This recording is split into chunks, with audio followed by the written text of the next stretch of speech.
So again, Bismillahirrahmanirrahim. Let's start.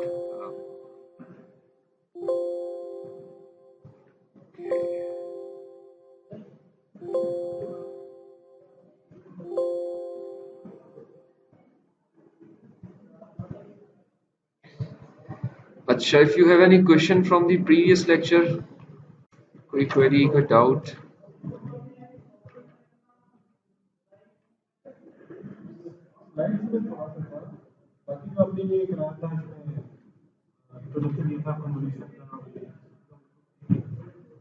वो ठीक है. So हमने LTI systems उनके जो mathematical concepts हैं related to the impulse response as well as signals convolving with the impulse response, importance of impulse response, all those were covered in the last lecture in fact. और उसको हमने फिर relate करने की कोशिश की थी with the filter transfer function, which is generally required to improve the signal to noise ratio once a signal is received at the communication receiver. So I'll again go back to that main slide जहाँ पे हमने इसको start किया था. Come back again. वो मैं आपको एक दफा दोबारा कर देता हूँ, उसको बता दूँ.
So हम कह सकते हैं कि scalability is always multiplication and layer हम तो चले add हो रहा है और variance जो है वो minus हो रहा है.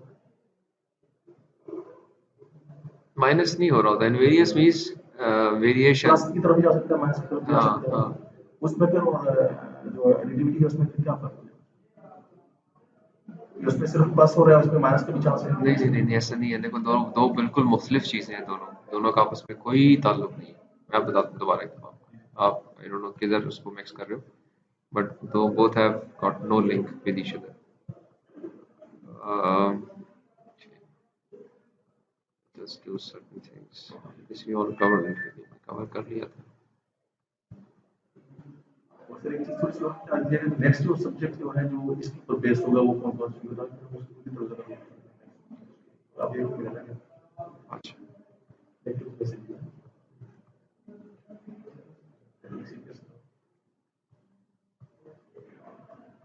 Yes, please.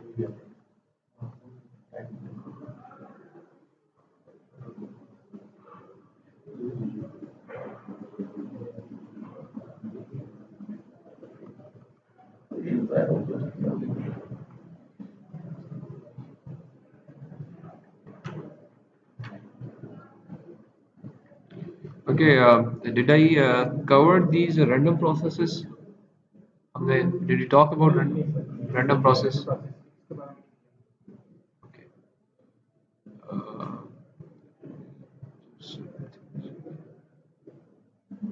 We covered power spectral density.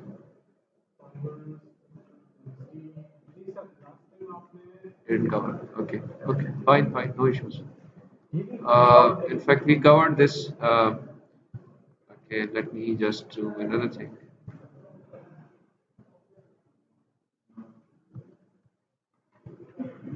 Let me just shortly cover these then we go back. Communication. Let me start from here and then I'll link what we already had covered over.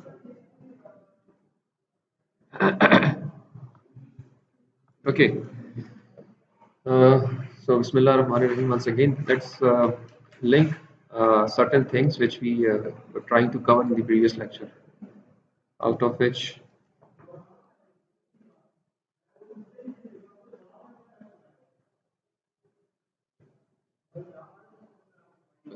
I hope this it's visible. Okay, once we talk of communication system, तो हमें वहाँ पे कुछ चीज़ें चाहिए जिनकी हमें requirement होती है, like shown over here. We want के हमारे पास एक कम्युनिकेशन सिस्टम के अंदर जितनी ज़्यादा बिट्स हम ट्रांसमिट कर सकें, we call it transmission rate, 1000 megabytes per second, 10,000 megabytes per second, gigabytes per second. So as much the transmission rate is, better is for us, right? Second is we want to maximize the system utilization. आपके पास एक बहुत ही heavy installed system है, resources बहुत सारी हैं और आप उनको पूरी तरह यूटिलाइज नहीं कर रहे, तो that means you are under utilizing a system. Visibility is not good. तो थोड़ी तेज है तो नहीं होगा. आज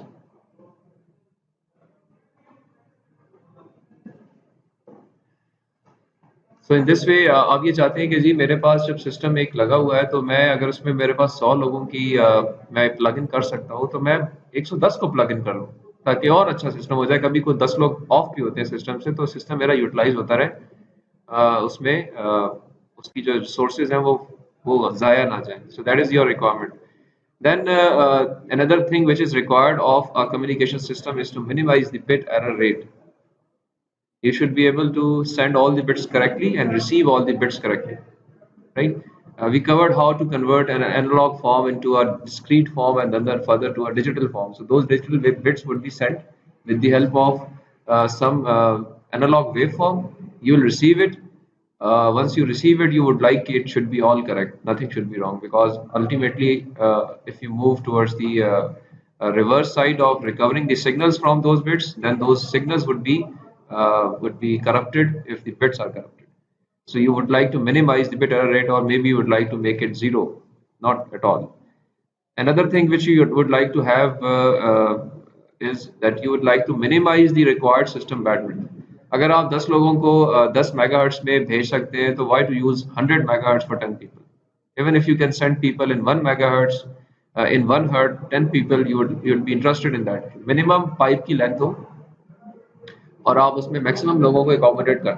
सो that is again your requirement. System complexity कम से कम हो from the maintenance point of view. आपने सिस्टम को मेंटेन करना है, अगर वो कॉम्प्लेक्स होगा, ठीक है, तो आप कभी भी उस सिस्टम को जो है वो उसमें इंटरेस्टेड नहीं होंगे, ठीक है.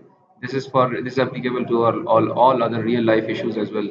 हम हमेशा हम गाड़ी भी लेते हैं तो हम चाहते हैं कि लेस कॉम्प्लिकेटेड ना हो, ताकि उसको मुझे समझ हो, अगर कभी ख़राब हो जाए मैं खुद भी उसको किसी हद तक टच करके ठीक कर सकूं. तो with all any other system you take any example, आप चाहेंगे कि सब आसान सिस्टम हो, उसमें यूज़र फ्रेंडली हो, उसके अंदर चीज़ें ईजी हो ताकि आप उसको हैंडल कर सकें. अनदर इम्पॉर्टेंट थिंग इज़ कि आपके पास सिस्टम की जो पावर रिक्वायरमेंट है, अगर आप कम पावर में अपनी बिट्स को ट्रांसमिट कर सकते हैं तो you will be interested in that. तो Eb by not is the bit power. जैसे हम कहेंगे जी कि ये this is a parameter in digital communication which is signal to noise ratio के इक्विवेलेंट होता है बिट पावर, जिसमें आपकी मैक्सिमम जो है वो सिग्नल कंटेंट हो और मिनिमम नॉइज कंटेंट हो, और you would like to reduce it further so that lesser power is required to transmit the bits. So these are the requirements for a communication system. So जब हम इसकी बात करते हैं तो in fact we are interested in sending the important information across the channel. So for that purpose there are certain distinct steps which we do. और वो क्या क्या है उसके लिए हम ये देख सकते हैं कि कम्युनिकेशन जो है वो एक 3 डिफरेंट पैराए में एक स्टडी बन जाती है, 3 डिफरेंट डोमेन्स की स्टडी बन जाती है, जिसमें एक आपका यूनिट है, right. This unit is, I can take example of the GSM network. Your mobile cell phone is a unit, right? That unit has to be connected to another unit with the help of a link. You establish a link. इसको बंद कर दीजिए, हिल रहा है, आवाज आ रही है. Okay, and then multiple links are there on the network.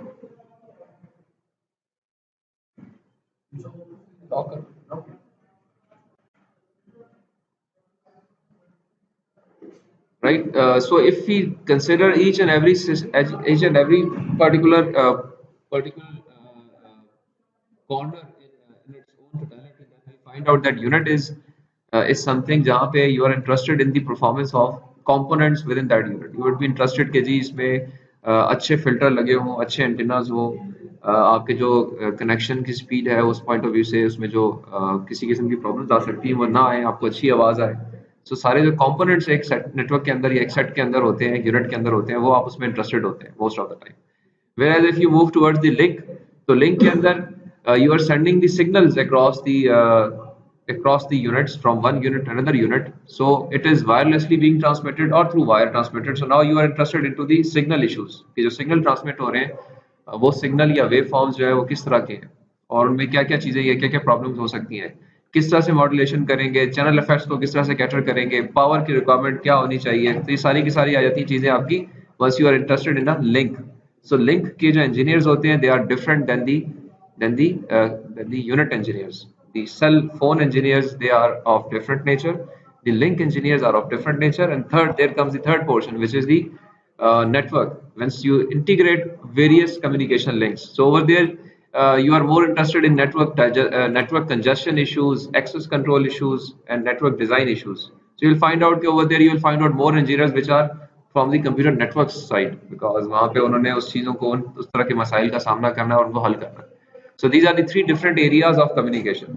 आप यूनिट से शुरू करते हैं, यूनिट को यूनिट से लिंक करवाते हैं और फिर मल्टीपल लिंक्स को एस्टेब्लिश करते हैं, तो इस तरह से आपका एक पूरा कम्युनिकेशन सिस्टम जो है वो बन जाता है. Right.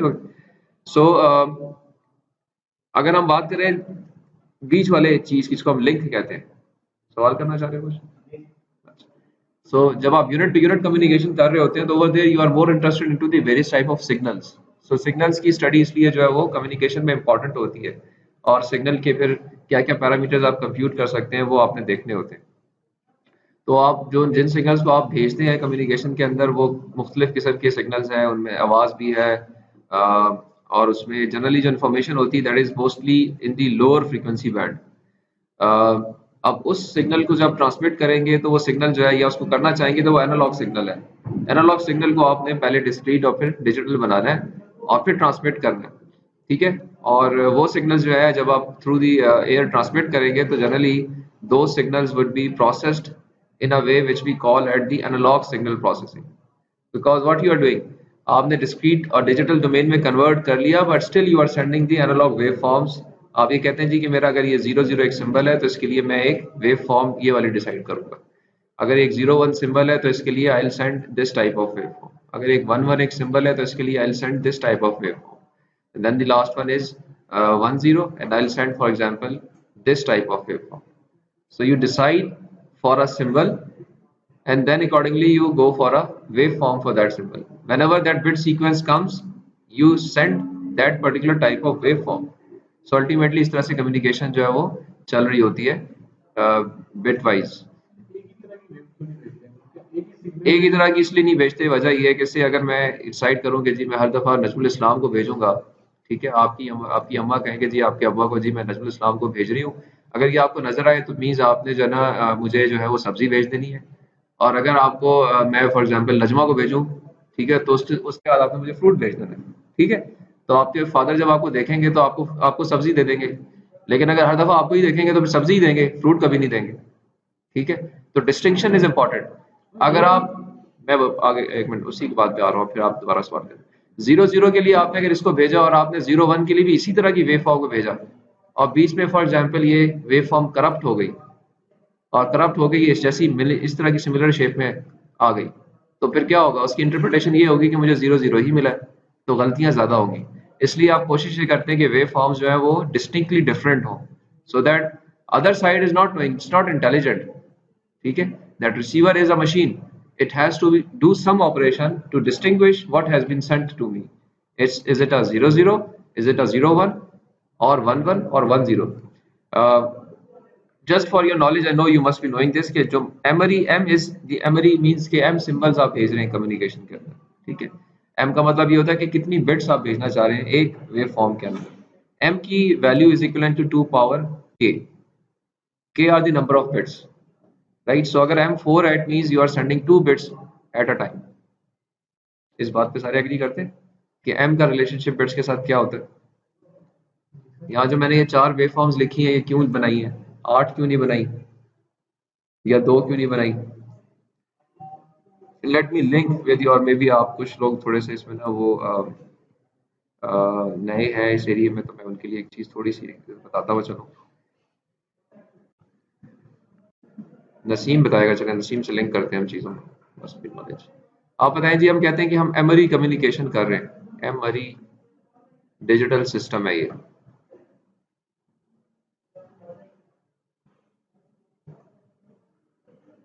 So value of m is equivalent to, mathematics में या कम्युनिकेशन में we call it m is equivalent to power k।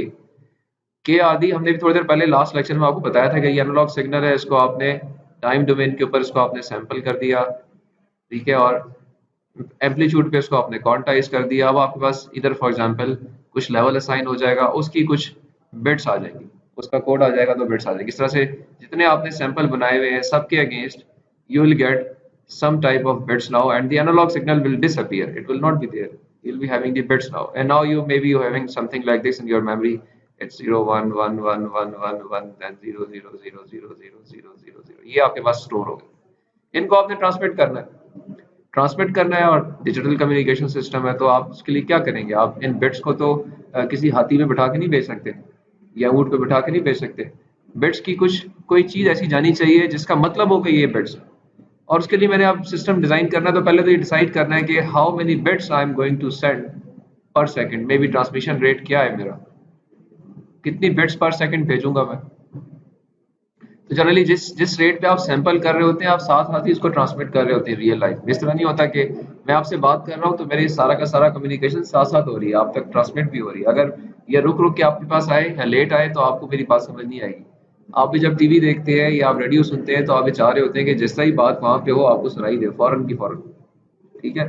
तो इनफैक्ट आप जिस रेट पे सैंपल कर रहे होते हैं, हमने सैंपल कहा था कि नाइक्वेस्ट सैंपलिंग रेट कहता है कि 2 टाइम्स एफ मैक्स पे आप सैंपल करें। तो जब आप सैंपल कर देंगे, जैसे एफ मैक्स 4 किलो हर्ट्ज था, एफ एस जो है वो 8 किलो हर्ट्ज या 8000 सैंपल्स पर सेकंड हो जाएंगे, ठीक है। तो आप चाहेंगे कि ये 8000 सैंपल्स पर सेकंड ट्रांसमिट भी हो जाए, तो आपका ट्रांसमिशन रेट भी वही होगा जो आपका सैंपलिंग रेट है एट द सिंपलेस्ट केस। ज्यादा भी हो सकता है आप मल्टीपल सोर्सेज में सैंपल कर रहे हो, but this is generally R M, इसके जितने सैंपल्स हम रिकॉर्ड कर रहे हैं साथ साथ ट्रांसमिट होते चले जाए, तो ये हमारा ट्रांसमिशन रेट है। अब हमने कहना है कि ओके जी अगर 8000 सैंपल्स एक सेकंड में मैंने भेजने हैं तो मैं कितनी बिट्स, अब पहले तो डिसाइड करें कि सैंपल्स मेरे क्या है। इट मीन्स कि मैं किस रेट पे अपनी वेव फॉर्म्स को डिसाइड कर रहा हूँ। What is my M, how many bits I am sending through one symbol, am I following a binary communication system? Binary को अगर फॉलो करेंगे तो it means I am sending one bit at one time, पहले एक bit भेजूंगा फिर दूसरी भेजूंगा फिर पहली भेजूंगा, इस सीक्वेंस में देखें तो पहले जीरो जाएगा फिर जीरो जाएगा फिर जीरो जाएगा, एक वेव फॉर्म इसकी होगी फिर एक वेव फॉर्म इसकी होगी फिर एक वेव फॉर्म इसकी होगी। इस तरीके से आप ये कंटिन्यूअस वेव फॉर्म्स जो है जानी शुरू हो जाएंगी, यही रिसीवर को मिलती रहेंगी, वो इनसे इनकी मीनिंग निकालता रहेगा जी कि इसका मतलब है जीरो, इसका मतलब है जीरो, इसका मतलब है जीरो, इसका मतलब है वन। तो अल्टीमेटली जो आप भेजेंगे वो वहां पे रिसीव होना शुरू हो जाएगा। तो मैंने इस एम को डिसाइड करना है, is it a binary communication system, is a 4 अरी, ये 8 अरी है, 256 अरी है। ये एम जो है बेसिकली हमारा वेव फॉर्म्स की क्वांटिटी मेंशन करता है। सो एम अगर 2 पावर k के बराबर है और k को मैं कहता हूं कि मैं 2 बिट्स एक टाइप पे एक सिंबल के थ्रू भेज रहा हूं, तो it means my m would be equal to 4।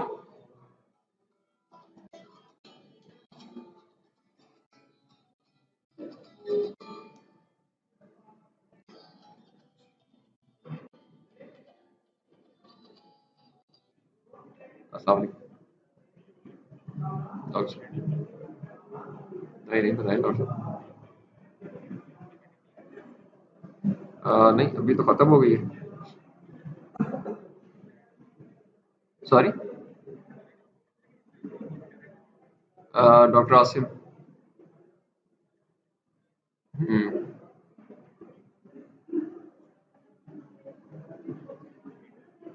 अच्छा अच्छा अच्छा, ठीक है।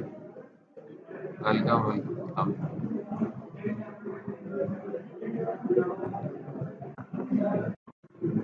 हाँ जी, किधर?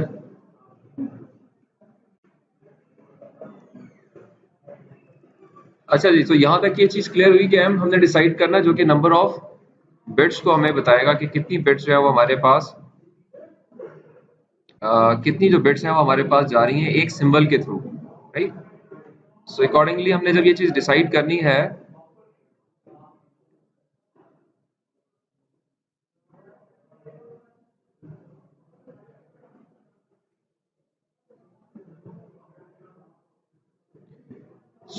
अगर m को हम कहें कि जी m4 है तो इट मीन्स 4 वेव फॉर्म्स हैं और 2 बिट्स एट अ टाइम जा रही हैं। और अगर ये केस हो सिंप्लीफाइड तो इसका मतलब ये है कि मैं जो 4 डिफरेंट सिंबल्स 2 बिट्स से बन सकते हैं वो 0 0 है, 0 1 है, 1 0 है और 1 1 है। जब ये सीक्वेंस आएगा तो इनके अगेंस्ट एक वेव फॉर्म जाएगी। That wave form decision is in my hand. I can say okay जी for 0 0 I will send the नजम साहब, for 0 1 I will send the answer साहब, for 1 0 I'll send the Naseem, and for 1 1 I'll send the Imran, right? So now these are my various symbols, these are the symbols and these are the waveforms for those symbols. My receiver job is to see who is coming and accordingly he will say okay Najam bhai is coming, so it means 0 0 has been sent. Then he'll say okay ji Naseem has been sent, it means I have received 1 0. Then you'll see, okay, Imran has been sent, it means I have been sent 1 1. Then you'll see again Imran is coming back. So it means again 1 1 is being received. Because this is my decision, but once I start sending the bits, तो वो तो मेरे पास sequence है ना, उस sequence को देखते हुए I'll start sending के जी ओके ये है तो मीन्स इमरान को भेज दो, 1 0 0 है मीन्स आप नजम को भेज दो, फिर 0 0 है फिर नजम को भेजो, फिर ये 1 0 है नसीम को भेजो, फिर 1 1 है इमरान को भेजो, फिर 0 0 नजम साहब, तो नजम साहब की ड्यूटी थोड़ी ज्यादा है, ठीक है। अकॉर्डिंगली यही सीक्वेंस आपको उधर रिसीव होगा। रिसीवर जो है इनकी शक्लें देख देख के किसी चीज की कोई कंपैरिजन करेगा, ओके जी इमरान है तो ये इमरान की शक्ल कैसी होती है, क्योंकि क्या होगा कि ये जो चीजें हैं ये ना सिर्फ ट्रांसमीटर को पता होती है बल्कि रिसीवर को भी पता होती है कि जी 0 0 नजम है, 0 1 नसर है, 1 0 नसीम है और 1 1 इमरान है। क्योंकि जब आप अपने कॉपीराइट को साइन करते हैं, अपने अपने आप को एग्री करते हैं जी कि मैंने जो है वो जोंग के नेटवर्क पे आना है, तो आप ये सारी चीजें वहाँ साइन कर देते हैं। आपके रिसीवर ने या आपके सेट ने ना सिर्फ ट्रांसमिट करना है बल्कि रिसीव भी करना है, तो वो उसको सारी वेवफॉर्म्स पता होंगी, तो जो रिसीव करेगा उसको इंटरप्रेट भी कर सकता है और जो भेजेगा उसको दूसरे को इंटरप्रेट करना चाहिए। So my point is that there is some mechanism at the receiver with which all these waveforms will be compared, and the simple most comparison that we encounter is the correlation based receivers, जो अभी हम देख रहे हैं जिसमें हम जिसको हम आना चाह रहे हैं, इसके लिए हम चाहते हैं कि सिग्नल टू नॉइज रेशियो जो है वो हाईएस्ट हो सके ताकि सिग्नल का कंटेंट ज्यादा हो, जिसको हमने कहा था कि जी वो AI स्क्वायर है और नॉइज जो है वो सिग्मा नॉट स्क्वायर है, तो this content should be maximised. So if this is maximised that would be the job of that receiver filter. So a signal coming in and signal going out should be more thicker in its content. It should be better, right? And the noise, whatever is coming in here, that noise it should be even lower further. ठीक है। सो इसके output पे हमारे पास है ना, we call it ऐसा filter जो है उसको हम कहते हैं कि that is a matching filter. उसको मैच्ड फिल्टर भी कहा जाता है, उसको कोरिलेटर फिल्टर भी कहा जाता है, और वो हम इसलिए हम अभी देखेंगे उसको और उसी के मैथमेटिक्स को करना चाह रहे हैं। उसके लिए हमने कहा ओके जी this is how it is generally done. So these are the different ways of sending the waveforms and receiving the waveforms. So I hope this is okay, this is clear. Sir coding में CDMA technology इसी पे base कर रही है। CDMA तो is again CDMA is code division multiple access. आप ये कहते हैं कि जी मेरे पास जो बिट्स आ रही हैं ये वाली बिट्स जो हैं ये बिट्स नहीं है, बल्कि इनके against I can assign okay जी माय 1 इज नॉट 1 बट 0, ये 0 है, ये 1, ये 1, ये 1, ये 1, ये 1। आप बिट्स को चेंज कर देते। इनफैक्ट अगर आप प्योरली CDMA की बात करो, CDMA में आप हर एक यूजर को एक कोड असाइन कर देते हैं, ठीक है। आप कहते हैं जी कि मेरा एक यूजर है वो उसका कोड जो है वो से 001 है, उसने अपने सारे बिट्स को 001 से एक्सक्लूसिव और करके भेजना है, ठीक है। जो एक और यूजर है उसका कोड एक और है, तो हर एक यूजर को आप डिफरेंट कोड्स असाइन कर देते हैं और वो कोड उसको और उसके रिसीवर को पता होता है, ठीक है। आपका जो बेस स्टेशन होता है, बेस स्टेशन जब आपकी कॉल रिसीव करता है तो आपको एक रिवर्स में दोबारा आपके और आपके ट्रांसमीटर आपके और आपके रिसीवर को एक कोड दे देता है जो उसको पता होता है जी मैंने से कोड नंबर 1 जो है वो दे दिया है, नजम साहब और अंसर साहब जो है वो बात कर रहे हैं, दोनों के पास कोड 1 है। उसके बाद एक और कॉल उसके पास आती है इमरान की, इमरान और आबिद ने बात करनी है, तो उनको वो कोड 2 दे देगा जो आपसे मुख्तलिफ होगा, राइट। तो आप अपने कोड में बात करेंगे, वो अपने कोड में बात करेगा। फायदा ये होगा कि आप एक ही फ्रीक्वेंसी के ऊपर बात कर रहे हो, ठीक है, you are using the same pipe. आप भी उसी में है, दूसरा बंदा भी उसी में है, तीसरा भी उसी के अंदर है। इसकी एग्जांपल इस तरह होती है कि इस कमरे के अंदर हम बात कर रहे हैं, तो इस कमरे में हम मुख्तलिफ तरीकों से बात कर सकते हैं। लाइक हमारे ग्रुप बन जाए, अगर हमारे हम मुख्तलिफ लोग हैं, हम आपस में बात करना चाहिए। एक तरीका ये है कि सबसे पहला तरीका ये है कि जी मैं कहूँ कि जी हम ये करते हैं कि इस कमरे में, ये पूरा कमरा है, इसमें हम कितने लोग हैं अभी इस वक्त, 5-6 लोग हैं, ठीक है। तो हम 3 ग्रुप्स बना लेते हैं, ठीक है।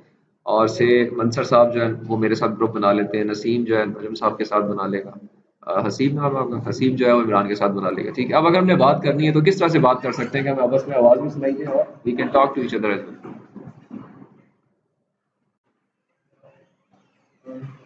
वेल। सो उसके लिए प्रोसीजर ये है कि I'll start doing it। Okay जी, हमने तीनों ने बात करनी है, 3 ग्रुप्स ने।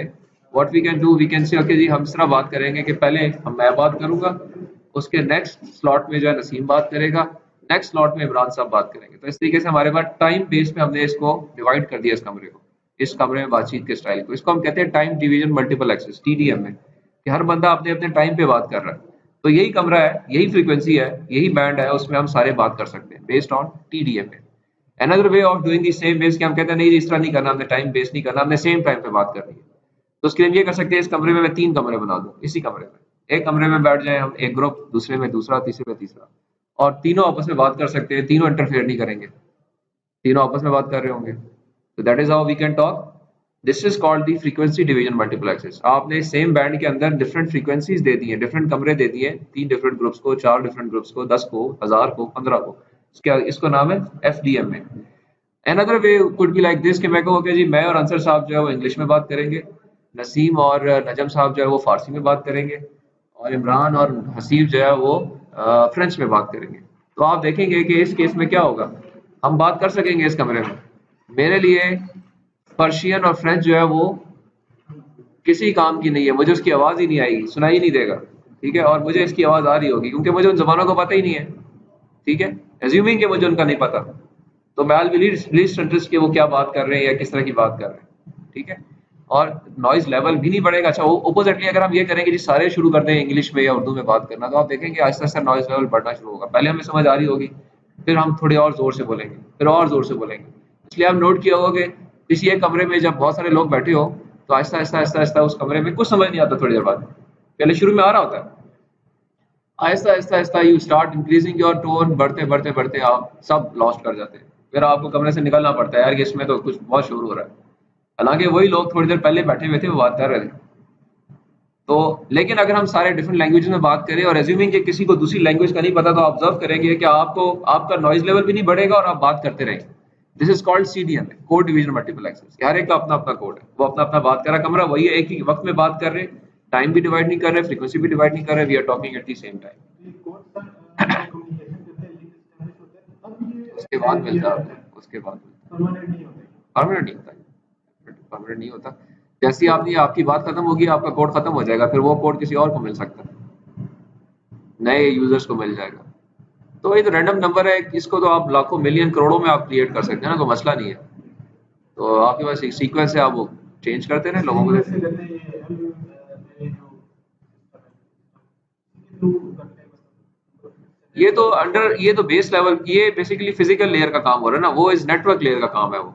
That is more of the system, आपके सिस्टम वो काम कर रहा है कि आपको अलग कोड असाइन कर रहा है। इस मौके पे कोड असाइन नहीं हो रहा है, this is just the sending of bits with the help of some modulation.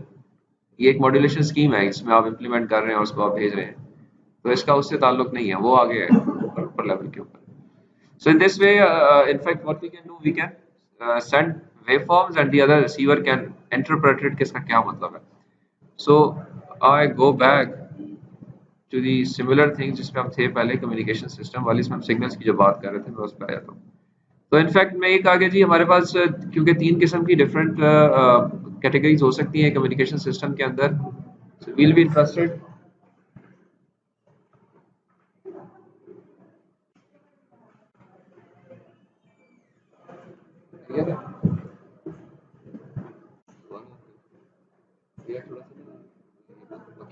दे देखते हैं आपको।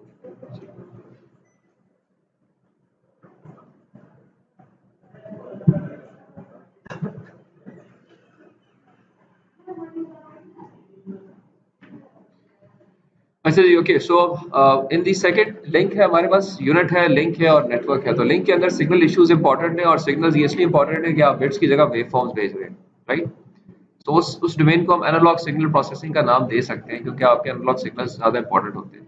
सिग्नल की मुख्तलिफ टाइप्स हो सकती हैं, हमने डिस्कस भी की थी, लाइक डिस्क्रीट सिग्नल हो सकता है, कॉन्टिन्यूस सिग्नल हो सकता है, और उनमें मुख्तलिफ लेवल्स हो सकते हैं। मैं इनकी डिटेल में नहीं जाता, मैं आता हूँ स्ट्रेट फॉरवर्ड जहाँ पर हमने बात करनी है।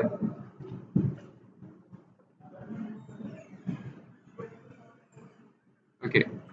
So if we talk of the signals classification, then either we could have the deterministic signals or the random signals. Deterministic signals, all those signals जिनकी आपको value हर time पे पता होती है. Like xt is 5 cos 10t, so you plug in the value of time, you will get the value of x. This is what we call deterministic signal. But this signal is not random. Like if I'm talking to you, this is a random signal. I can talk anything in my next 5 seconds. You do not know about it. So that is a random signal. So random waveforms या random processes जो होते हैं, they are examined over a longer period to predict about their statistics instead of any comment about कि इनकी value क्या होगी. So random signals, they are not sure, and the deterministic signal they are sure for what they are. Analog discrete signals, we already know what is the difference. Another type of signals are the periodic and non-periodic signals. A signal which repeats itself is a periodic signal. So say if we have a waveform, it's a sinusoidal waveform. So sinusoid जो है वो ये इसका एक period है, फिर ये repeat करेगा, right? So this is a period. This period is after 2 pi it repeats itself. Whereas I'm talking to you, it's not periodic. I'm just talking and talking, and every time I'm saying something new. So things are changing. So this is a non-periodic signal. Okay, once we talk of periodicity, so it's very important. Periodicity is important in communication theory because of number of things which largely depends upon the periodicity. जिसमें सबसे important है Fourier series का जो concept है। Fourier series जो है वो ये कहता है कि आपका एक सिग्नल जो है वो पीरियोडिक है, इसलिए उसको हम शो कर सकते हैं in terms of various sinusoidal एक्सपोनेंशियल्स, right. उसको हम इस तरह से समेशन ऑफ साइनसॉइड्स शो कर सकते हैं, that is the Fourier series. और वो उसकी थ्योरी की बेसिस यही है कि it has to be a periodic signal, right. So that is why it's important. Okay, so अब अगर हम कुछ चीजें निकालना चाहें एक सिग्नल से, कुछ मैथमेटिकल प्रॉपर्टीज यूज करते हुए, कि for example we would like to find out the average value of samples of a signal, so we can do that. That average value can be computed by summing up all the signal components. हमारे पास signal है, इसमें ये component है, ये component है, ये component है, 0 पे 1 है, 1 पे 2 है, 2 पे ये दोबारा 1 है, for example. So I can go and find out the mean value of this signal by summing up. There are 3 values, and in fact one value is 1, then 2 and 1. So the average value of the signal would be 4 by 3. That is the average value of samples. So I can go and compute that. Similarly, अब मैं क्यों compute करते हैं? आप interested होते हैं ना हर चीज़ की एवरेज में। आप कहते हैं जी मेरे सिग्नल में आप जब भी बात करो आप क्या कहते हो यार, कि मुझे बता अप्रोक्सीमेट क्या वैल्यू होगी इसकी, एवरेज क्या होगा यार, एवरेज इनकम क्या है तेरी यार, अमेरिका जा रहा हूँ मैं, एवरेज इनकम क्या है बंद होगी। हर चीज़ में आप इंटरेस्टेड होते हैं, हर जगह एवरेज में इंटरेस्टेड होते हैं आप, यार एवरेज क्या, आप कहते क्लास एवरेज क्या है यार, मेरा ग्रेड तो पता नहीं क्या बनेगा, 50 में से 10 नंबर आ गए, एवरेज क्या है। So you are always interested in averages once you move in any mathematical domain. So average important होती है, और इसका आगे आप देखें व्यूज भी आएगा काफी जगहों पे, क्योंकि हम नॉइज की बात करते हैं, कहते हैं यार नॉइज की एवरेज वैल्यू क्या है।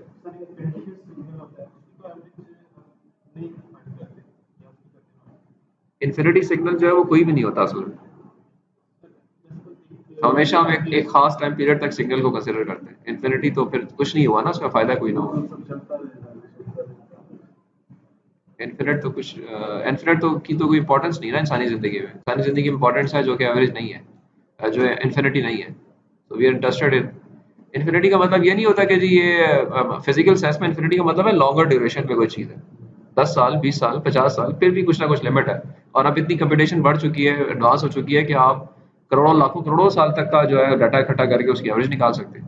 वो तो ये तो पुराने थोड़े से कॉन्सेप्ट है ना कि जी अब बहुत इन्फिनिट है, तो अब मेरी मैथमेटिकल पावर इतनी नहीं है कि मैं एवरेज निकाल सकूं, but now everything is possible. Okay, now coming on to the power and energy of the signal. So हमें पता है कि जो मैथमेटिक्स में पावर की जो एक्सप्रेशंस होती हैं, पावर इज इक्वल टू किसके बराबर होती है पावर?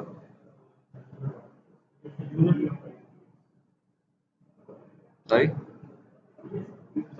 करते हैं सिग्नल का, उसको इंटीग्रेट करते हैं। सिंपल जो आप फिजिक्स में पढ़ते हो, linear circuit analysis,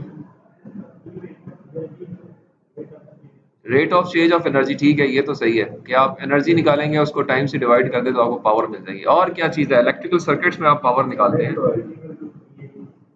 we I, voltage, time, current, और वी स्क्वेयर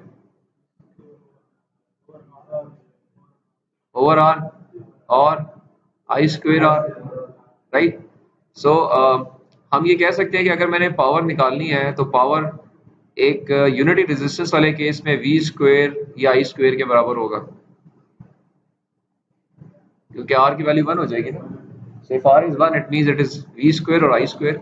और हमारे पास सिग्नल्स क्या होते हैं, वेव फॉर्म्स होती हैं, वोल्टेज वेव फॉर्म्स या करंट वेव फॉर्म्स होती हैं। It means I can get the power of any signal if I square the wave form. Like ये एक वेव फॉर्म है, अगर मैं इसको स्क्वेयर कर दूंगा तो इसके नेगेटिव पोर्शंस भी पॉजिटिव हो जाएंगे। ये इस तरीके से, अगर ये 2 था तो 4 हो जाएगा। और इसमें अगर मैं एक पीरियड के अंदर इसको एरिया अंडर द कर्व निकाल लूं, तो this v square is squaring, and now if I do,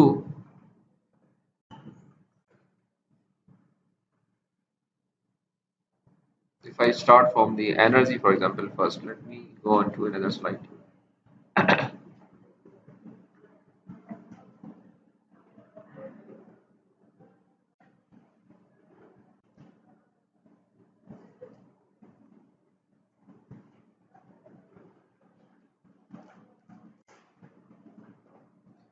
We know that power is equivalent to energy by time, so I can say that energy would be power times time.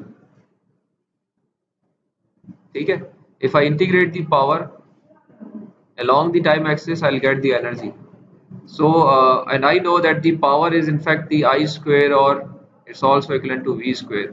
तो मेरे पास तो signal x of t होता है, तो अगर मैंने I square करना है या v स्क्वायर करना है तो मुझे x स्क्वायर बेसिकली करना चाहिए। This is the same thing, I am doing the wave form square, right. And if I integrate it over time then I will get the energy of the signal, ठीक है। And on the other end अगर मैंने power निकालनी है तो I will just do the division by time, and the similar thing which I have computed, I'll do this averaging out operation, so I'll get the power of the signal. Okay, so in this way I can go and compute the energy and power of the signal. Sir energy में हम पूरे signal की जो energy spare करते हैं पूरे signal को integrate करते हैं, फॉर्मूले में किसी पर्टिकुलर टाइम पीरियड पे हम टी एक पीरियड के ऊपर काम करते हैं, टी नॉट बाई 2 से लेके टी नॉट बाई 2। मैं वही क्वेश्चन पर अभी आ रहा हूँ, लेकिन आपको बेसिक कॉन्सेप्ट बस मैं बताना चाह रहा था। इधर तो माइनस इन्फिनिटी इन्फिनिटी आप करेंगे। So I come back over here. So say this is the signal, and I have and we have squared this waveform as shown over here. And if I go and compute the area under the, basically क्या चीज़, area under the curve है ना, this is the area under the curve along the time axis. So I can go and compute the energy in as many number of periods as I require. अगर मुझे एक period में चाहिए तो I just take from t naught by 2 to t naught by 2 area under the curve and then get the energy in one period. 2 में निकालना है तो 2 periods का निकाल सकते हैं, 3 में तो 3 में निकाल सकते हैं, 4 तो 4 में निकाल सकते हैं। So here if I go and compute the area under the curve for one period, so I can do that because that would be equivalent to, this is sort of a triangle, so area of the triangle is 1 by 2 base into altitude. So 1 by 2 is base is if you see it's 10, altitude is 4, so 2 by 4 into 10 by 2, this would be the area under, ये area of a triangle है ना, 1/2 base times altitude. Mathematics का बहुत पुराना formula है। Triangle का area निकालना हो अगर आपने, तो आप यहाँ से परपेंडिकुलर ड्रॉ करके, और इसका एरिया हो जाता है 1/2, बेस जो है वो ये बेस है, और ये जो है वो ऑल्टीट्यूड है। तो इसमें जो आपके पास ये ट्राइंगल अगर आप देखें, ये एक ट्राइंगल बन रही है, इसका जो ये पोर्शन है स्ट्रेट लाइन जो है ये इसकी अल्टीट्यूड है और ये इसका बेस है। तो 10 बेस है और अल्टीट्यूड 4 है, तो यही चीज़ यहाँ लिखी हुई है। ठीक है, तो for one period it's 2 times ना, एक का अगर 1/2 है तो 2 का 2 ज़रब कर देंगे आप, तो 2 टाइम्स 4 टाइम्स 10 टाइम्स 1/2 हो जाएगा। तो total area under the signal is 40 times the number of periods. अब जितने पीरियड्स आप निकालना चाहें, we wish to count, we can start doing it. So energy of the signal defined by the area under the signal when squared for a specific time length would give me the energy. So इस तरीके से energy निकाली जा सकती है। सही है। Sir यहाँ पे आपने जो बेस लिया है, ये 30 और 40 जो इसमें इंटरवल आ रहा है, ये नहीं आपने? हाँ, बेस यही है ना पूरा ट्राइंगल का। 4 इसका आपने देखो ना, ये ट्राइंगल है, ये ट्राइंगल है ना, ये ट्राइंगल है, ये जो साइड है यहाँ से लेके यहाँ तक ये 10 है, यहाँ से लेके यहाँ तक है 4, तो एरिया इज 1/2, 4 टाइम्स 10। 2 ट्राइंगल्स का लेना है तो multiplied by 2, so it's equal to 40 units basically. ये तो आप जो ले रहे थे वो हाफ ट्रायंगल का अगर लेना तो 1/2 का दोनों नहीं, तो फुल ट्राइंगल मींस ये 2 है ना, पीरियड, एक पीरियड में 2 ट्राइंगल्स आ रही हैं, तो खड़ा कर दिया ना दोनों ट्राइंगल्स को। तो एक का अगर एक पूरी ट्राइंगल का, ये पूरी एक ट्राइंगल का 1/2 यानी 20 है, तो ये पूरी ट्राइंगल का जो एरिया निकलेगा पूरा ये 20 यूनिट्स होगा, 20 यूनिट स्क्वायर होगा बेसिकली, क्योंकि area is in unit square. तो आप दूसरी ट्राइंगल लेंगे तो 20 + 20 हो जाएगा, ये 2 से मल्टीप्लाई कर दें। आंसर साहब क्लास में ही है कहीं और है? श्योर? हाँ मेरी जान, ये स्क्वायर ही एनर्जी ले रहा हूँ मैं, आप लेट आए तो इसलिए, तो आपको कभी जो है ना वो कहीं और है आप।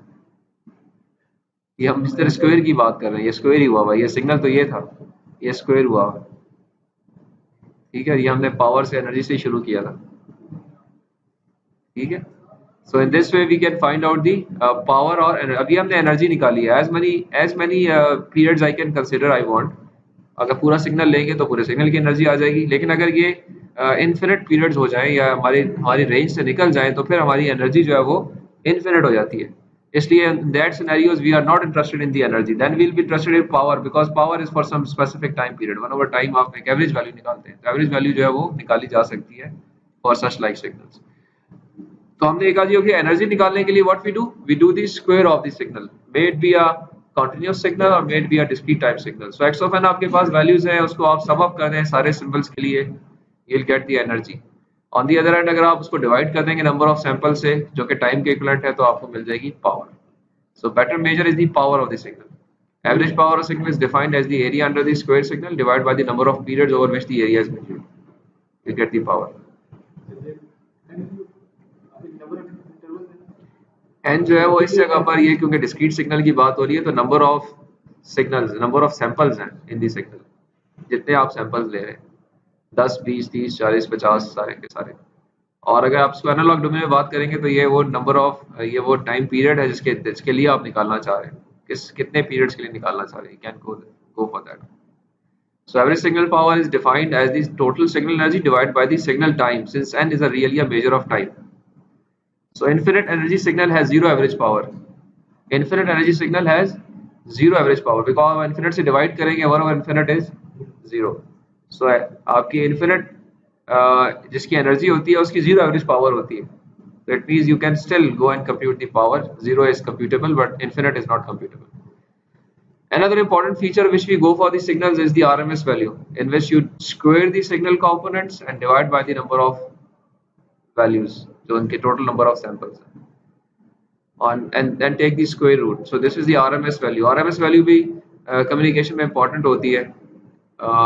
This value is used at number of places once we do the modulation, like OFDM communication systems जो होते हैं वहाँ पर ये RMS value जो है ये एक important parameter है, जहाँ पर उसको हम use करते हैं to do the peak to average measures, जहाँ पे आप एवरेज भी निकालते हैं, पीक वैल्यूज भी निकालते हैं, और उस जगह पर इनको हम यूज करते हैं वैल्यूज को। तो आरएमएस वैल्यू भी सिग्नल की निकल सकती है, एवरेज भी निकल सकती है, आरएमएस भी निकल सकती है, पावर भी निकल सकती है, एनर्जी भी निकल सकती है। हम सिग्नल्स की वेरिएंस भी निकालते हैं कि वो किसी एवरेज वैल्यू से कितने राइट लेफ्ट है, कितने स्कैटर्ड है डाटा उसका. For that we know, we go and compute this value. This x of n are the samples, mu of x is the average value. You subtract, square the absolute value and sum up all the values. Divide by the number of samples. This would give you the variance of the signal. अगर आपका signal का mean जो है वो 0 हो जाए तो variance is equal to the power of the signal, right. That is why we are interested in to the, हम बात करते हैं कि जी हमारे पास signal AI square signal component है, sigma not square noise component है, तो ये नॉइज की वेरिएंस है या नॉइज की पावर है, बिकॉज हमने नॉइज अज्यूम की हुई है कि वो zero mean white Gaussian noise है, आसानी के लिए, ताकि हमारे पास कैलकुलेशन आसान हो जाए. There could be other parameters as well, like average power and bit energy भी निकाली जा सकती है, या instant power and bit energy भी निकाली जा सकती है, कि आप किसी मौके पे सिग्नल को स्क्वायर कर दें, किसी मौके पे सिग्नल को स्क्वायर कर दें तो वो उसका उस मौके की इंस्टेंटेनियस पावर हो जाएगी. आपका सिग्नल वेरी कर रहा है, आपने कहा जी यहाँ पे मुझे पावर चाहिए, तो जो इस वैल्यू है इसको स्क्वायर कर दें, this would give you the instantaneous power. और अगर आप उसको नंबर ऑफ बिट्स ट्रांसमिटेड पर सेकंड से डिवाइड करेंगे तो आपको बिट एनर्जी मिल जाएगी, ठीक है. So these parameters can also be used to compute or to be used somewhere. अच्छा, we are more interested in such like things कि what could be a power signal, what could be energy signal. So energy signal is that signal जिसकी energy निकाली जा सके, और power signal वो signal है जिनकी एनर्जी नहीं निकाली जा सकती, पावर निकलती है. और क्यों नहीं निकल सकती? क्योंकि एनर्जी उनकी इन्फिनिट होती है, राइट. ये मिल रहा है, कुछ और मिल रहा है. अच्छा चलें. So in fact how we go and compute it, for that we अभी हम थोड़ी देर पहले ही देखा कि we go and square the signal and integrate over entire time period जो मुझे चाहिए, t goes to infinity, it gives me the energy of the signal, ठीक है. So energy signal has finite energy but zero average power. It has the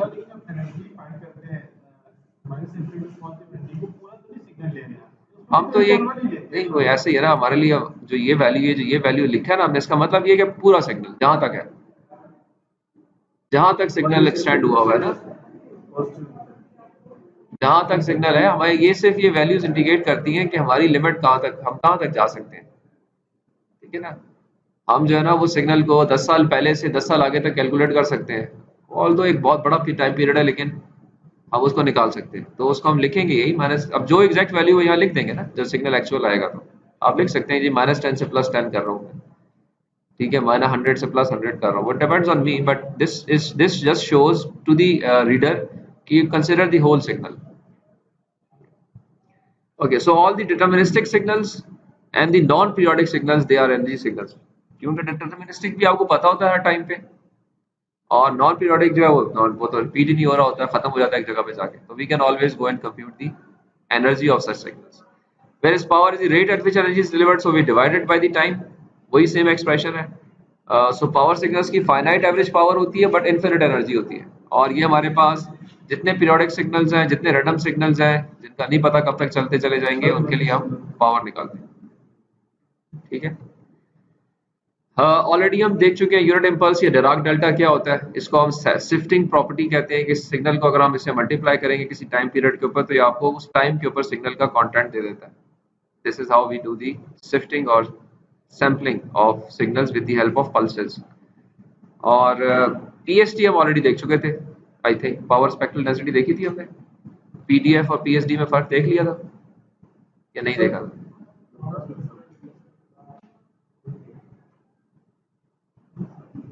चले मैं repeat कर देता हूँ.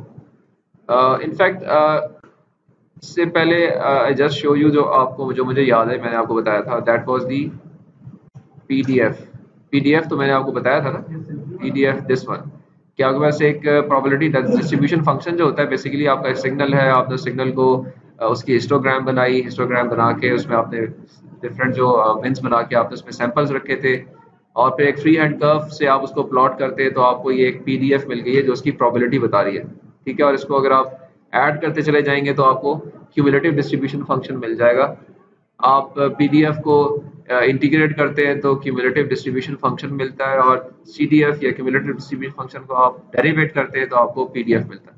This is the time domain concept to check how a signal can be और how a particular set of quantities are distributed, में किस तरह से आप डिस्ट्रीब्यूशन कर रहे हैं. ये हमने इन डिटेल जो है ये काफी दो से तीन लेक्चर्स में कवर किया था. ऑन दी अदर एंड जो पीएसडी का नाम है, this stands for the power spectral density. Power spectral density is a different concept than the PDF. This is the frequency domain concept.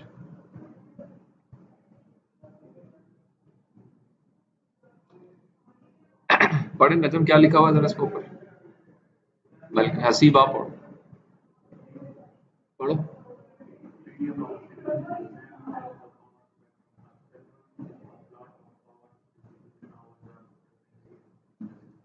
Okay, so this is a little different thing. हम ये कहते हैं कि हमारे पास अभी थोड़ी देर पहले हमने बात की कि सिग्नल का स्क्वायर करते हैं तो हमें पावर मिलती है ना, या एनर्जी भी मिलती है, दोनों चीजें मिलती हैं. Same thing can be expanded towards the frequency domain. I can take the Fourier transform and can go for the square of that Fourier transform. तो हम कहाँ चले जाएंगे, x of f जो प्लॉट होगा वो प्लॉट होगा फ्रीक्वेंसी डोमेन के अंदर, फ्रीक्वेंसी एक्सिस पे प्लॉट होगा और जो भी वैल्यू इसकी है वो प्लॉट होगी यहाँ पे. ये x of f है आपके पास, ठीक है. जब इसका स्क्वायर करेंगे तो ये स्क्वायर हो जाएगा, स्क्वायर में इस तरह से हर जगह डबल हो गया, ठीक है.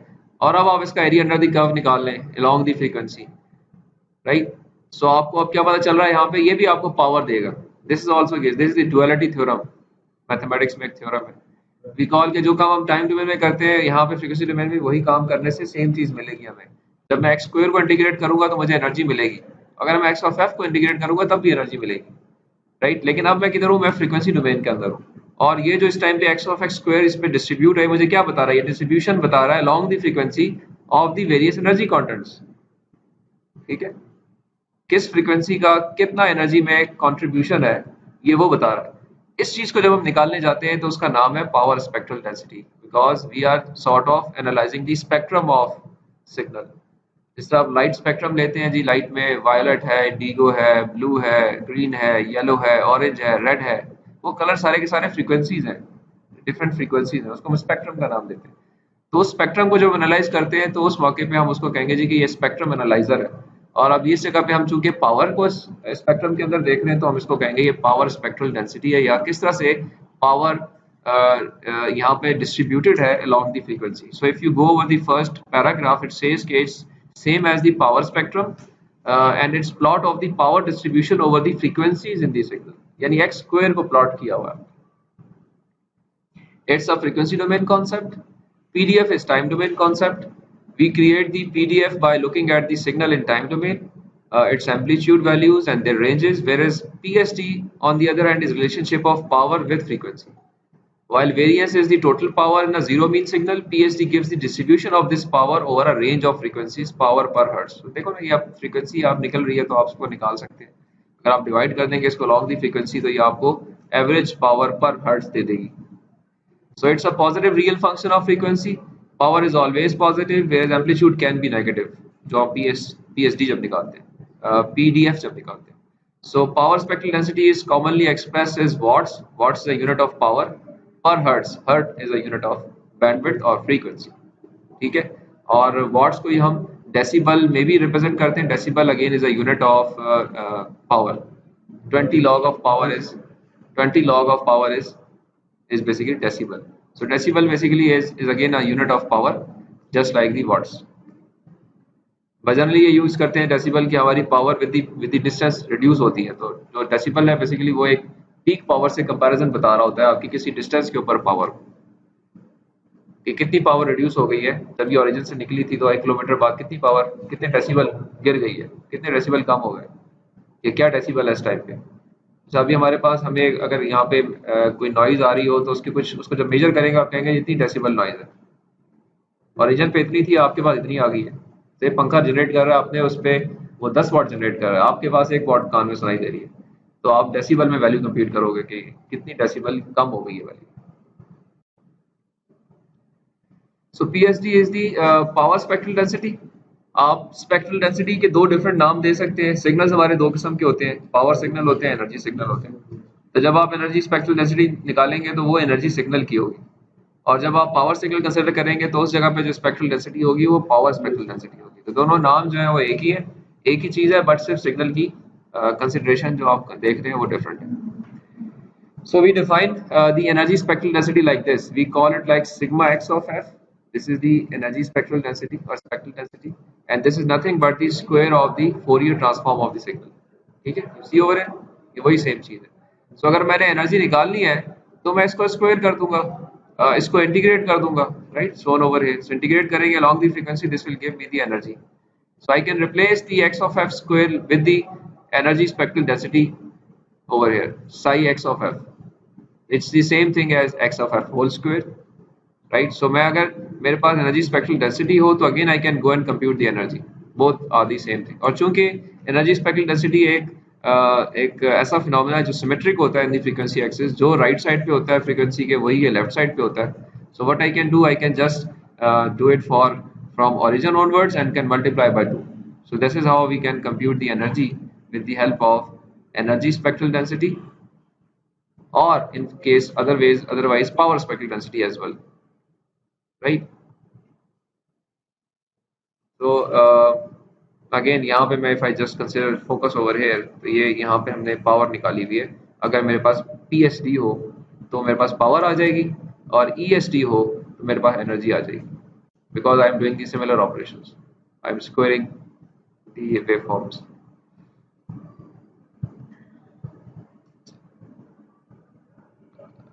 इधर एक न्यूमेरिकल हुआ है, I can just do it over here. Let's see. देखिए यहाँ पे एक क्वेश्चन ये है कि जी there is a waveform x of t is a cos 2 pi f naught t, this visible, and if you observe the signal is a power signal because it is a cos waveform which will continue as for as much time as you can consider. So this will give you infinite energy. So अगर हम interested होंगे तो इस case के अंदर we'll be interested into the power of this signal. So power can be computed like this. हम एक period के लिए पावर निकालना चाह रहे हैं तो सिग्नल का स्क्वायर कर दिया हमने, 1/t0 से डिवाइड कर दिया, इंटीग्रेट करेंगे from -t0 by 2 to t0 by 2. I can write down a square will come outside of the, और जो cos स्क्वायर होता है इसको हम लिख सकते हैं 1 plus cos 2 theta by 2, because cos square का कोई इंटेग्रल डायरेक्ट कंप्यूट नहीं हो सकता, इसलिए 1 plus cos 4 pi f naught t लिखा हुआ है। इंटेग्रल दोनों तरफ चला जाएगा, लीनियर ऑपरेटर है, यहाँ भी अप्लाई होगा, इधर भी अप्लाई होगा। किसी भी कॉस या किसी भी साइन के लिए उसके एक पीरियड के लिए इंटेग्रल जो है वो जीरो हो जाता है, क्योंकि एरिया अंडर का प्लस माइनस होता है। तो ये क्योंकि दोनों तरफ है तो जो इधर है वही इधर है, खत्म हो जाएगा, इसलिए ये जीरो हो जाएगा। विल बी लेफ्ट विद 1 यानी dt।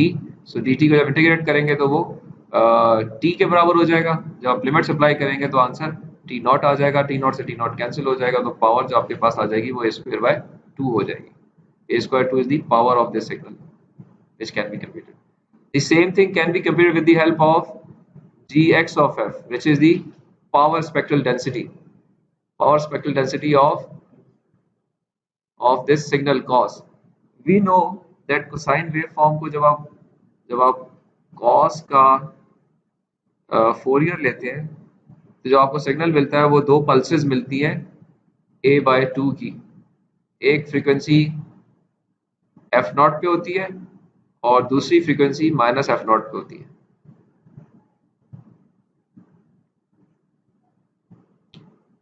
राइट। और ये आपके पास बेसिकली सिग्नल का x ऑफ f है। x ऑफ f का स्क्वायर जब आप करेंगे तो आपके पास आ जाएगा g ऑफ f, यानी इसका स्क्वायर कर देंगे a/2, that would be a²/4, a/2 would be a²/4। Signal का फोरियर निकाला और फोरियर को आपने स्क्वायर कर दिया। इसको मैं ग्राफिकल फॉर्म में सिर्फ आपको बता दूं, ये फोरियर ट्रांसफॉर्म जो है इसको एक दफ़ा आगे जाके हम देखते भी हैं, बट एट द मोमेंट आप सिर्फ ये देखिए कि अगर हमारे पास एक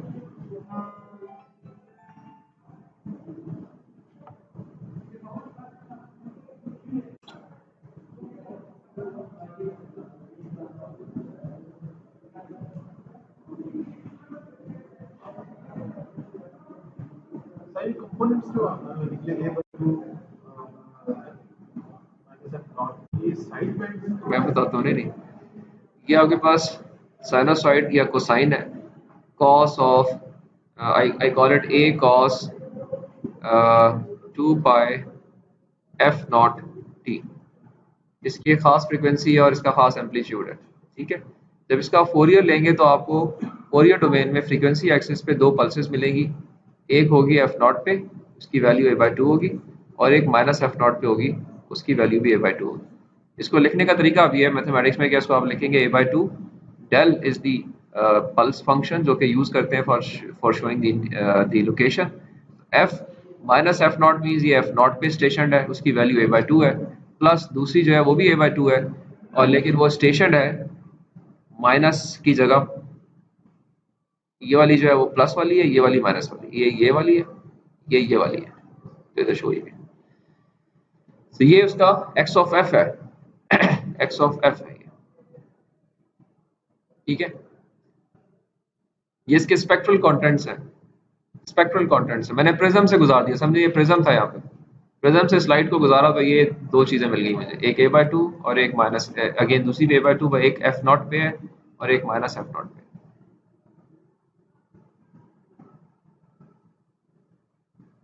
सही है ये आंसर साहब, आ रही समझ? ये ट्रैक लूज कर गया आप। सो इनफैक्ट मैं आई गो बैक हियर। सो देखिए यहाँ पे क्या चीज है, यहाँ पे मैंने जो जी एक्स एफ एफ था वो स्क्वायर ऑफ दैट सिग्नल था, तो यहाँ पे मेरे पास a/2 ही है दोनों के दोनों, तो उनका स्क्वायर हो गया, तो ये जी एक्स ऑफ एफ आ गया। देखिए ये पावर स्पेक्ट्रल डेंसिटी आ गई मेरे पास। अब मेरी थ्योरी क्या कहती है कि पावर निकालनी है अगर मैंने पावर स्पेक्ट्रल डेंसिटी से, तो मुझे G of X of F को इंटीग्रेट करना पड़ेगा from minus infinity to infinity. और वो क्या है, उसमें दो कॉन्टेंट्स हैं, a² by 2 a²by 2। ठीक है, दोनों को आप जमा कर लेंगे। ये a²by 2 क्यों आया है, क्योंकि ये दोनों तरफ a² by 4 प्लस a²by 4 था। इंटीग्रल इज समेशन ना, ये तो लोकेशन है सिर्फ, ये तो लोकेशन बता रही है, ये एक्चुअल कंटेंट स्क्वायर करके आपने ऐड कर लिया, तो आंसर आ गया a²by 2। तो ये वही आंसर है जो कि अभी हमने थोड़ी देर पहले निकाला था with the direct method, with the help of power expression. इसमें हमने सिग्नल का स्क्वायर किया था, यहाँ पे हमने PST को यूज किया। So both are giving me the same answer. तो माय पॉइंट इज दैट कि we can always go and compute the energy and power of the signal. तो ये पावर निकाली हुई है जिसमें PST का भी यूज हो सकता है, पावर स्पेक्ट्रल डेंसिटी को भी इस्तेमाल किया जा सकता है। अच्छा, let me go forward.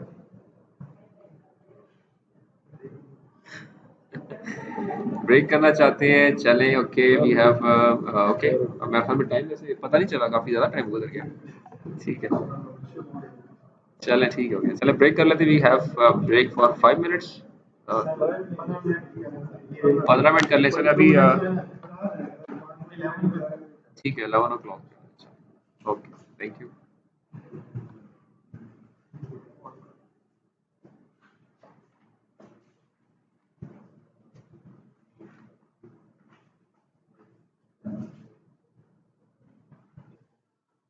Okay, जी बिस्मिल्लाहिर्रहमानिर्रहीम। So,